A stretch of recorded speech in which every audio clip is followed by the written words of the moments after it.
ಚೆನ್ನಮ್ಮ ಅವರು ನಮ್ಮ ಪದ್ಮನಾಭ ನಗರ ವಿಧಾನಸಭಾ ಕ್ಷೇತ್ರದಲ್ಲಿ ಬಹಳ ವರ್ಷಗಳಿಂದ ವಾಸ ಮಾಡ್ತಾರೆ. ನಾನು ಕೂಡ ಹಲವಾರು ಬಾರಿ ಮನೆಗೆ ಬಂದು ದೇವೇಗೌಡರ ಆಶೀರ್ವಾದಕ್ಕೆ ಬಂದಾಗ ಅವರು ನನಗೆ ಸಿಹಿ ಇರ್ಬೋದು, ಊಟ ಇರ್ಬೋದು, ಎಲ್ಲವನ್ನ ಕೊಟ್ಟಿದ್ದಾರೆ.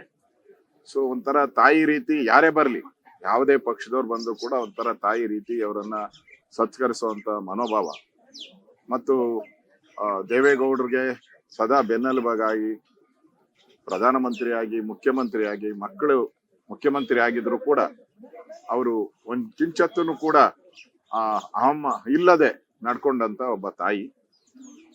ಮಾನ್ಯ ಕುಮಾರಸ್ವಾಮಿ ಅವರು ಮುಖ್ಯಮಂತ್ರಿ ಪದವಿ ಸ್ವೀಕಾರ ಮಾಡುವಾಗ ವಿಧಾನಸೌಧ ಹತ್ರ ಇವರು ರಾಜರಾಜೇಶ್ವರಿ ದೇವಸ್ಥಾನದಲ್ಲಿ ದೇವಿ ಮುಂದೆ ಕೂತಿದ್ರು. ಅದು ಕೂಡ ನಾನು ನೋಡಿದ್ದೀನಿ.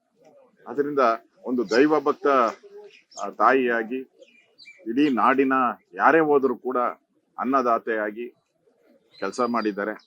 ಅವರ ಆಶೀರ್ವಾದ ನಮ್ಮ ಮೇಲೆ ಎಲ್ಲರ ಮೇಲೂ ಇದೆ. ಇವತ್ತು ಅವರು ನಮ್ಮ ಮಧ್ಯೆ ಇಲ್ಲ, ಆದ್ರೂ ಕೂಡ ಅವರ ನಡೆದಂತ ದಾರಿ ಎಲ್ಲಾ ತಾಯಿಯಂದಿರಿಗೂ ಕೂಡ ಮಾರ್ಗದರ್ಶನ ಅಂತ ನಾನು ತಿಳ್ಕೊಂಡಿದ್ದೀನಿ. ಅವರ ಆತ್ಮಕ್ಕೆ ಚಿರಶಾಂತಿ ನೀಡ್ಲಿ ಅಂತ ಹೇಳಿ ಭಗವಂತನನ್ನ ಪ್ರಾರ್ಥನೆ ಮಾಡಿ. ಶ್ರೀಮತಿ ಚೆನ್ನಮ್ಮ ದೇವೇಗೌಡರು ಇನ್ನಿಲ್ಲ. ಅವರ ಜೀವನ ಒಂದು ಅರ್ಥಪೂರ್ಣಕವಾಗಿ ನಾಡಿನ ಸೇವೆಗೆ ತುಂಬಾ ಕೊಡುಗೆಯನ್ನು ಕೊಟ್ಟಂತ ಒಂದು ಚೇತನ. ಅವರಿಗೆ ಗೌರವ ಸಲ್ಲಿಸಲಿಕ್ಕೆ ಇವತ್ತು ನಾಡಿನ ಸಮಸ್ತ ಜನತೆನೂ ಇವತ್ತು ಬಂದು ಗೌರವ ಸಲ್ಲಿಸ್ತಿದ್ದಾರೆ.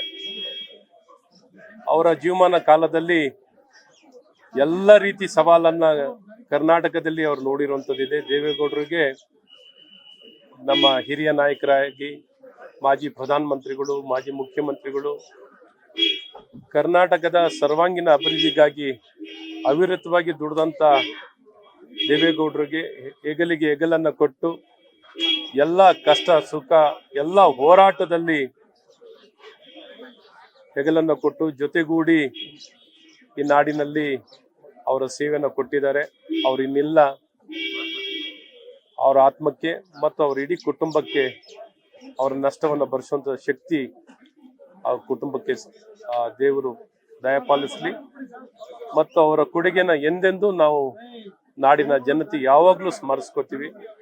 ಅವರ ಆತ್ಮಕ್ಕೆ ಶಾಂತಿನ ಸಿಗ್ಲಿ ಅಂತ ನಾನು ಕೋರುತ್ತಾ ಎಂದೆಂದೂ ಅವರನ್ನ ಸ್ಮರಿಸ್ಕೊಳ್ಳುವಂತ. ಕೋಟ್ಯಾಂತರ ಜನ ತಾಯಂದ್ರು ಆಗಿ ಹೋಗ್ತಾರೆ. ಅದರಲ್ಲಿ ಮಹಾತಾಯಿ ಅನ್ನುವಂಥವರು ಅಪರೂಪಕ್ಕೊಬ್ಬರು ಹುಟ್ಟಿ ಬರ್ತಾರೆ.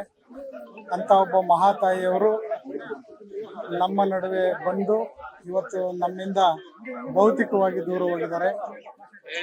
ಅವರ ಹಿಂದೆ ಇರುವಂತ ಈ ಸಂದರ್ಭದಲ್ಲಿ ಅವರ ಒಂದು ತತ್ವ ಆದರ್ಶಗಳು, ಈಗ ತಾನೇ ಅವರ ಸುಪುತ್ರರಾಗಿರುವಂತ ಕುಮಾರಣ್ಣವ್ರ ಜೊತೆ ಮಾತನಾಡಬೇಕಾದ್ರೆ ಅವರ ಮಾತನ್ನು ಹೇಳ್ತಾ ಇದ್ರು, ನಮ್ಮ ತಾಯಿಯವರು ಯಾವತ್ತೂ ಕೂಡ ರಾಜಕಾರಣ ಅನ್ನುವಂಥದ್ರ ಬಗ್ಗೆ ಪ್ರಸ್ತಾಪನೆ ಮಾಡ್ತಾ ಇರಲಿಲ್ಲ.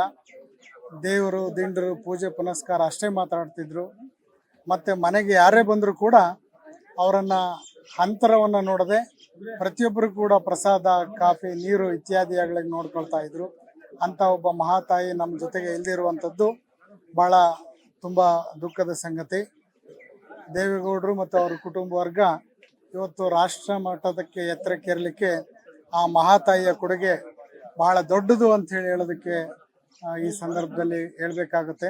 ಅಂತ ಮಹಾತಾಯಿಯನ್ನ ಕಳೆದುಕೊಂಡಿರುವಂತ ಈ ಸಂದರ್ಭದಲ್ಲಿ ಅವರ ಕುಟುಂಬ ವರ್ಗದವರು ದುಃಖ ಭರಿಸುವಂತ ಶಕ್ತಿಯನ್ನ ಬಸವಾದಿ ಪ್ರಮುಖರು ನೀಡಲಿ ಅಂತ ಹೇಳಿ ಪ್ರಾರ್ಥನೆಯನ್ನ ಮಾಡ್ತಿದ್ವಿ.